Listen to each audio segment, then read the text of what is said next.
ஓம் சாய்ராம். நல்லது நினைப்போம், நல்லது நடக்கும். பாபாவோட அனுமதியோட நல்லபடியாக நான் ஷீரடிக்கு வந்துட்டேன். நீங்களும் ஆத்மார்த்தமாக என் கூட ஷீரடிக்கு வந்துட்டீங்க. இன்னையிலேருந்து தினமும் நீங்கள் ஷீரடி கோவிலை என் கூட சேர்ந்து சுற்றி வர போகிறீங்க. முதல்ல நம்ம துவாரகா மாய்க்கு போகலாம். நீங்களும் என் கூட சேர்ந்து வாங்க.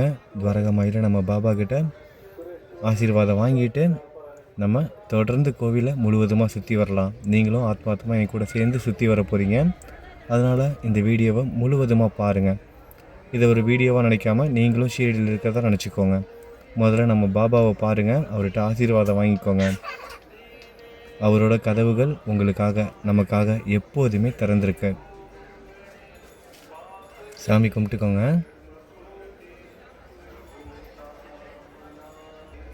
சாமி கும்பிட்டிங்களா? சரி, வாங்க இப்போ நம்ம கோவிலை முழுவதுமாக சுற்றி வரலாம்.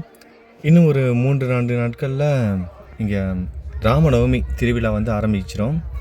115 வருடமாக இங்கே நடந்துக்கிட்டு இருக்குது. ராமநவமி திருவிழா வந்து 115வது வருடம் இந்த வருடம் வந்து. இந்த 115வது வருடம் அப்படிங்கிறதுனால ராமநவமி அன்னைக்கு நம்ம 115 தேங்காய் வாங்கி நம்ம சாய்க்கு வந்து கொடுக்க போகிறோம். 115 மட்டை தேங்காய் வாங்கி நம்ம சாய்பாபாவோட நம்ம துணிக்கு வந்து கொடுக்க போகிறோம். நமக்காக இன்னைக்கு வரைக்கும் எரிஞ்சிக்கிட்டு இருக்கு. பாபாவோட துணி இன்னைக்கு வரைக்கும் எரிஞ்சிக்கிட்டு இருக்கு. நம்ம அண்ணனை பார்த்து ரொம்ப நாள் ஆச்சு. உங்கள் எல்லாருக்கும் தெரியும், அண்ணன் இங்கே யாசகம் வாங்குறவரே நமக்கு ரொம்ப ஃப்ரெண்ட் ஆகிட்டார். நீங்களும் வந்தீங்கன்னா கொஞ்சம் உதவி செய்யுங்க உங்களால் முடிஞ்சதை. இங்கே கோவிலை சுற்றி வரும்போது இருப்பார். ஆனால் அவருக்கு என்னோடய பேர் தெரியாது, அவரோட பேர் எனக்கு தெரியாது. ஆனால் ஃப்ரெண்டு அவர். இந்த மாதிரி நிறைய பேர் இருப்பாங்க. எப்போதும் வரும்போது ஏதாவது உங்களால் முடிஞ்ச உதவிகள்லாம் செய்யுங்க. நம்ம பாபா ரொம்ப சந்தோஷப்படுவார். நம்ம சேனல் தொடர்ந்து நீங்கள் பார்த்துக்கிட்டு இருக்கீங்கன்னா உங்களுக்கு ஒரு விஷயம் ஞாபகம் இருக்கும். போன வருஷம் ராமநவமிக்கு நம்மளோட பாபாவுக்கு புது ட்ரெஸ் வாங்கி கொடுத்தோம். ரொம்ப அதிர்ஷ்டவசமாக நம்ம பாபா அந்த ட்ரெஸ்ஸை ஏற்றுக்கிட்டார். குலுக்கல் முறையில் தான் பாபாவுக்கு வந்து ட்ரெஸ்ஸு வந்து நம்ம வந்து கொடுக்குறத வந்து ஏற்றுக்குவாங்க. குலுக்கல் முறையில் நம்மளோட ட்ரெஸ்ஸு வந்து பாபாவுக்கு கொடுத்த ட்ரெஸ்ஸை வந்து பாபா ஏற்றுக்கிட்டார். போன வருஷம் ராமநவமிக்கு நம்ம வாங்கி கொடுத்தோம். இந்த வருஷமும் நம்மளால் முடிஞ்சால் பாபாவுக்கு வந்து புது ட்ரெஸ்ஸு வாங்கி கொடுப்போம். ஆனால் 115 மட்டை தேங்காய் கண்டிப்பாக வாங்கி போடுவோம். ஏன்னா இது வந்து 115வது வருஷம் இங்கே ஷீரடியில் நடக்கிறது. பாபாவால் துவங்கப்பட்ட இந்த திருவிழா, ராமநவமி திருவிழா, இது வந்து 115வது வருடம் அப்படிங்கிறதுனால 115 தேங்காய் வாங்கி நம்ம துணிக்கு வந்து போடலாம். பாபாவுக்கு வந்து புது ட்ரெஸ்ஸு வாங்கி கொடுப்போம். அப்புறம் எப்போதும் போல் நம்மளால் முடிஞ்சால் அன்னதானமும் செய்வோம். சரி, வாங்க தொடர்ந்து கோவிலை முழுவதுமாக சுற்றி வரலாம். நிறைய விஷயங்கள் நம்ம வாழ்க்கையில் நடந்துக்கிட்டு இருக்கு. நமக்கு தெரிஞ்சும் தெரியாமலும் ஒரு சில கஷ்டங்களை நம்ம அனுபவிச்சிட்ருக்கோம். ஒரு சில கஷ்டங்களுக்கு என்ன காரணம்னு கூட நமக்கு வந்து தெரியல. என்ன காரணம்னு கூட நமக்கு வந்து தெரியல. ஒரு சில விஷயங்கள் நமக்கு வந்து தெரியும். நான் இந்த மாதிரி தவறு செய்தேன், அதனால் எனக்கு இந்த தண்டனை கிடச்சிருக்கு. இல்லை என் கூட சேர்ந்தவங்க, அதாவது என் கூட வாழ்கிறவங்க, நம்ம என்னோடய குடும்பத்தை சேர்ந்தவங்க, அவங்களுக்கு ஒரு சில விஷயங்கள் ஏற்பட்டதுனால அவங்க செய்த தவறுகள்னால கூட நம்ம வந்து தண்டனை அனுபவிச்சிட்ருப்போம். ஆனால் இப்படி எதுவுமே இல்லாமல் எதுனாலுமே தெரியாமல் ஒரு சில சங்கடங்கள் நம்ம வாழ்க்கையில் நிகழ்ந்துகிட்டு இருக்கு. அதை தான் கைக்கு அப்பாற்பட்ட விஷயம்னு சொல்லுவோம். அந்த கைக்கு அப்பாற்பட்ட விஷயத்த நம்ம சாய்கிட்ட ஒப்படைக்கிறத தவிர வேறு வழியே கிடையாது. நமக்கு வேறு ஆப்ஷனே கிடையாது. அவர்கிட்ட ஒப்படைக்கிறதோட மட்டும் இல்லாமல் மனசை பக்குவ நிலைக்கு கொண்டுட்டு வரணும். நம்மளால் ஒன்றும் செய்ய முடியாது. கைக்கு அப்பாற்பட்ட விஷயங்களை நினச்சி நம்ம வந்து அழுது புலம்பி எதுவுமே மாற போகிறது கிடையாது. அதை முதல்ல நம்ம வந்து புரிஞ்சுக்கணும். நிறைய பேர் கங்கணம் கட்டிக்கிட்டு இருப்பாங்க. இது ப்ராப்ளம் முடிகிற வரைக்கும் நான் யார் கூடயும் சரியாக பேச மாட்டேன், சிரிக்க மாட்டேன், தூங்க மாட்டேன், ஒழுங்காக சரியாக சாப்பிட மாட்டேன், உடம்பை பார்த்துக்க மாட்டேன். ஏன் ஒரு சில நண்பர்கள் ரெகுலராக எடுத்துக்க வேண்டிய மருந்துகளை கூட எடுத்துக்காமல் இருக்காங்க. இதனால் என்ன நடக்கும் அப்படின்னா, ஒரு விஷயம் எதிர்பார்த்து நீங்கள் காத்துக்கிட்டு இருக்கீங்களே, இந்த கஷ்டமெல்லாம் தீரணும், நான் சந்தோஷமாக வாழணும்னு. அப்படிப்பட்ட சூழ்நிலை வரும்போது உங்களோட கஷ்டமெல்லாம் தீர்ந்து நீங்கள் புதிதாக ஒரு வாழ்க்கையை ஆரம்பிக்கலான்னு நினைக்கும்போது உங்களுக்கு உடல்நிலை சரியில்லாமல் போயிடுச்சுன்னா சொல்லக்கூடாது. இருந்தாலும் நம்ம தவறு செய்தோம்னா அதானே நடக்கும்.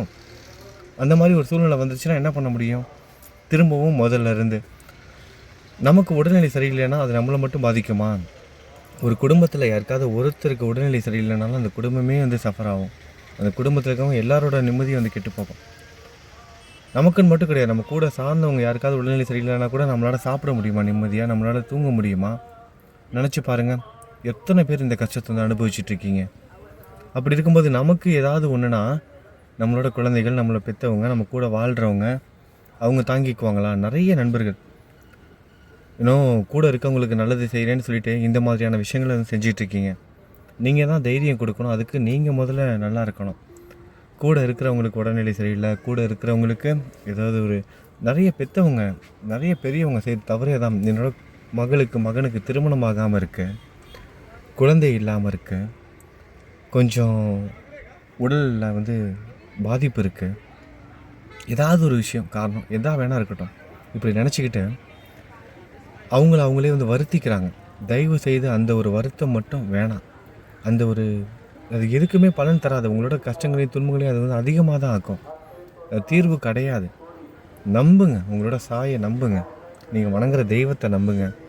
கைக்கு அப்பாற்பட்ட விஷயம் தெரிஞ்சிருச்சுல, நம்ம வணங்குற சாய்கிட்ட ஒப்படைக்கிறத தவிர வேறு என்ன வழி இருக்குது நமக்கு? ஒப்படைச்சாச்சு அப்படின்னா நம்ம தைரியமாக இருக்கணும். தைரியமாக இருந்தோம்னா நம்மளோட உடல்நிலையை நம்ம வந்து பார்த்துக்கணும். சும்மா ஒப்படைச்சிட்டோங்கிற பேரில் தினைக்கும் அதையே நினச்சி அழுது உடல்நிலையை வந்து கெடுத்துக்கக்கூடாது. முக்கியமாக இந்த பதிவை பார்த்துட்ருக்க பெரியவங்க தயவு செய்து இனிமேலாவது உங்களோட உடல்நிலையை பார்த்துக்கோங்க. நல்லா தெரிஞ்சுக்கோங்க, உங்களோட உடல்நிலை மட்டும்தான் உங்களுக்கு ரொம்ப முக்கியம். இன்றைக்கி நிறைய பேர் நமக்கு தெரிய மாட்டேங்குது. நிறைய வயதானவங்க இல்லை, கொஞ்சம் நடுத்தர வயது உள்ளவங்க கூட என்ன நினைக்கிறாங்கன்னா, என்னோடய வேலையை நான் செய்யணும். அதாவது அவங்களோட அத்தியாவசியமான தேவைகளை கூட அவங்களால செஞ்சுக்க முடியாமல் இன்னொருத்தரோட உதவியோடு வாழ்ந்துக்கிட்டு இருக்காங்க. அப்படிப்பட்ட வாழ்க்கை யாருக்குமே வரக்கூடாது. நல்லா புரிஞ்சுக்கோங்க, உடல்நிலை மட்டும்தான் நமக்கு ரொம்ப முக்கியம். தயவு செய்து இந்த மாதிரி கஷ்டமாக இருக்குது, என் கூட இருக்கவங்க கஷ்டப்படுறாங்க, அவங்களுக்கு நல்லது நடக்கிற வரைக்கும் நான் சாப்பிட மாட்டேன், தூங்க மாட்டேன் அப்படின்னு எந்த ஒரு எண்ணமும் உங்கள் மனசில் வேணாம். அப்படி இருக்கிறதுனால எதுவும் மாறாது. உங்களையும் ஏமாற்றிக்கிட்டு உங்கள் பக்தியையும் நீங்கள் சந்தேகப்பட்டுக்கிட்டு இப்படிப்பட்ட ஒரு வாழ்க்கை வாழ வேணாம். அது எதற்கும் வந்து பலன் அளிக்காது. உங்களோட பக்தி, உங்களோட நம்பிக்கையை நம்புங்க. நிச்சயமாக உங்களோட பொறுமை வீண் போகாது. பொறுமைனாலே நம்ம நம்பிக்கையோடு இருக்கிறோம். பொறுமைனாலே நம்ம நம்பிக்கை விடாமல் இருக்கிறதுக்கு பேர் தான் பொறுமை. அதை நல்லா புரிஞ்சுக்கோங்க. எப்பேற்பட்ட சூழ்நிலையாக இருந்தாலும் உடல்நிலையில் கவனம் செலுத்துங்க.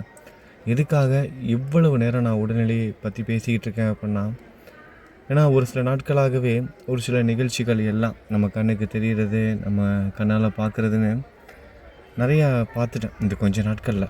அதனால தான் மோட்டிவேஷன் வீடியோ கூட என்னால் சரியாக போட முடியல. நிறைய நண்பர்கள் வாழணும்னு ஆசைப்பட்றாங்க, முடிய மாட்டேங்குது. கொடுமையான வியாதிகள், அட்வான்ஸ் ஸ்டேஜ், ஒன்றும் பண்ண முடியல. குழந்தைகளுக்காக, கூட இருக்கிறவங்களுக்காக, அம்மா அப்பாவுக்காக வாழணும்னு நினைக்கிறாங்க. ஆனால் வாழ முடியாமல் ஒரு கஷ்டம். இதெல்லாம் நிறைய விஷயங்கள், ஒரு சில விஷயத்தெல்லாம் சொல்ல முடியாது, கேட்டால் கஷ்டப்படுவீங்க. அப்படிப்பட்ட சூழ்நிலை யாருக்கும் எந்த குடும்பத்துலேயும் வரக்கூடாது. ஏன்னா ஒரு சில இது நம்ம கைக்கு அப்பாற்பட்டு வருது, அது நம்ம கையில் கிடையாது. ஆனால் தெரிஞ்சே இந்த மாதிரி நம்ம உடம்பை கெடுத்துக்கிறது நம்மளோட தவறு தானே. எல்லாத்துக்கும் நம்ம கடவுளையே போய் நீங்கள் தானேன்னு சொன்னால் நம்ம என்ன பண்ண முடியும்? எந்த கடவுளாவது நம்மளை சாப்பிடாம நீ இருந்தால் உன் கஷ்டம் சரியாயிருன்னு சொல்கிறாங்களா? சரியாக தூங்காமல் இருந்தால் சரியாயிருன்னு சொல்கிறாங்களா? என்னால் இதை பற்றி இதுக்கு மேலே பேச முடியல. தயவு செஞ்சு புரிஞ்சுக்கோங்க. 15-20 நாட்கள் ஆயிடுச்சு மோட்டிவேஷன் வீடியோலாம் போட்டு. மனசில் சஞ்சலம் எங்கே இறக்கி வைக்கிறதுன்னு தெரியல. இன்றைக்கி ஷீரடிக்கு வந்ததுக்கு அப்புறமா தான் இந்த மோட்டிவேஷன் வீடியோவே என்னால் பேச முடியுது. கோபப்படாதீங்க. உங்கள் கூட இருக்கிறவங்க கூட தயவு செய்து கோபப்படாதீங்க. எந்த காரணத்திற்காகவும் கோபத்தால் விட்ட வார்த்தை மிகப்பெரிய பாதிப்பை உண்டாக்கும். கொஞ்சம் நேரம் பொறுமையாக இருங்க, எல்லாமே சரியாகும். நமக்கு தெரிஞ்சும் தெரியாமலும் பல பிரச்சனைகள், நம்மளோட நிம்மதி, நம்ம குடும்பத்தோட நிம்மதின்னு நம்ம வீட்டில் இருக்கிறவங்க யாரோ ஒருத்தர் கோபப்படுறதுனால தான் நிறைய சண்டைகள் இன்றைக்கி வந்துக்கிட்டு இருக்கு. நமக்கு தெரியும் அது. சும்மா நம்ம அவங்க புரிஞ்சிக்க மாட்றாங்க, இவங்க புரிஞ்சிக்க மாட்றாங்க அப்படின்னு சொல்லிட்டு கோவப்படுறதுல எந்த ஒரு நியாயமும் கிடையாது. அப்படி நினச்சோம் அப்படின்னா நம்ம தான் அவங்கள சரியாக புரிஞ்சிக்கலன்னு அர்த்தம். புரிஞ்சுக்குவாங்க. நம்ம கூட இருக்கிறவங்கள பற்றி நமக்கே தெரியலன்னா அப்புறம் என்ன பண்ணுறது? அவங்க புரிஞ்சிக்க மாட்றாங்கன்னு சொல்கிற நம்ம கொஞ்சம் வந்து புரிஞ்சுக்கணும். அதை புரிஞ்சுக்கிட்டாலே நம்ம பாதி பிரச்சனை சரியாயிடும். சரியா, நம்ம கூட இருக்கவங்க தானே, அவங்கள பற்றி நமக்கு தெரியாதா? எப்போதும் அவங்க அப்படி தான் ஆரம்பத்தில் புரிஞ்சிக்க மாட்டாங்க, அதுக்கப்புறம் வந்து புரிஞ்சுக்குவாங்க அப்படி நம்ம வந்து தெரிஞ்சுக்கணும்ல. நிறைய பேர் குழந்தைகள்கிட்டையும் கூட வாழ்கிற வாழ்க்கை துணைக்கிட்டையும் நிறைய இடத்துல இந்த மாதிரி தான் அவசரப்பட்டு நான் சொல்கிறதே புரிஞ்சிக்க மாட்றாங்க, அது இதுன்னு சொல்லிட்டு சண்டை போட்டுக்கிட்டு தேவையில்லாத விஷயங்கள். குடும்பத்தில் அமைதி இருக்கணும். எங்கே அமைதி இருக்கோ, எங்கே பொறுமை இருக்கோ, அங்கே தான் கடவுள் வாழ்வார். அங்கே தான் தெய்வ சக்தி இருக்கும். புரிஞ்சுக்கோங்க. சாயும் அந்த மாதிரி இடத்துல தான் இருப்பார். உங்களோட மனசு தெளிவாக இருக்கணும். யார் மேலேயும் கோபப்படாதீங்க. எல்லாமே சரியாகும் நம்புங்க. நம்ம சாய் நம்ம கூட இருக்கார். நம்ம கூட வாழ்கிறவங்க, நமக்காக வாழ்கிறவங்க, நம்ம அவங்களுக்காக தான் வாழ்ந்துக்கிட்டு இருக்கோம். அப்படி இருக்கும்போது அவங்கக்கிட்ட கோவப்பட்டு நம்ம என்ன செய்ய போகிறோம்? இதை மனசில் எப்போதும் வச்சுக்கோங்க. உடல்நிலையில் கவனம் செலுத்துங்க. உடல்நிலையில் கவனம் செலுத்துங்க. எல்லாமே சரியாகும். நம்பிக்கையோடு இருங்க. இந்த நிமிஷம் உங்கள் சாய்கிட்ட நீங்கள் எதை ஒப்படைச்சிங்களோ அது நிச்சயமாக நிறைவேறும். நம்பிக்கையோடு இருங்க. இன்றைக்கி நம்ம சாய் குடும்பத்தை சேர்ந்த விவேகானந்தன் சத்யபாமா தம்பதிகளுக்கு இன்றைக்கி திருமண நாள். தம்பதிகள் நல்லா வாழணும், சந்தோஷமாக இருக்கணும்னு நம்ம சாய்கிட்ட பிரார்த்தனை பண்ணிக்குவோம். அவங்களோட வாழ்க்கையும் அவங்களோட குடும்பமும் நல்லா இருக்கணும். இன்றைக்கி வேறு யாரெல்லாம் பிறந்தநாள் கொண்டாடுறாங்களோ அவங்க எல்லாருக்கும் நம்ம சாய் குடும்பத்தோட சார்பாக பிறந்தநாள் வாழ்த்துக்கள். திருமண நாள் கொண்டாடுற சகோதர சகோதரிகளுக்கு திருமண நாள் நல்வாழ்த்துக்கள். இப்போ என் கூட சேர்ந்து ஆத்மார்த்தமாக சீரடி கோவிலை முழுவதுமாக சுற்றி வந்த உங்களோட பிரார்த்தனை நிச்சயமாக நிறைவேறும். நானும் உங்களுக்காக பிரார்த்தனை பண்ணிக்கிறேன். நீங்களும் எங்களுக்காக, எனக்காகவும், நம்ம சாய் குடும்பத்தில் இருக்கும் அனைத்து சகோதர சகோதரிகளுக்காகவும் பிரார்த்தனை பண்ணிக்கோங்க. எல்லாருமே நல்லா இருப்போம். நல்லது நினைப்போம், நல்லது நடக்கும். ஓம் சாய்ராம்.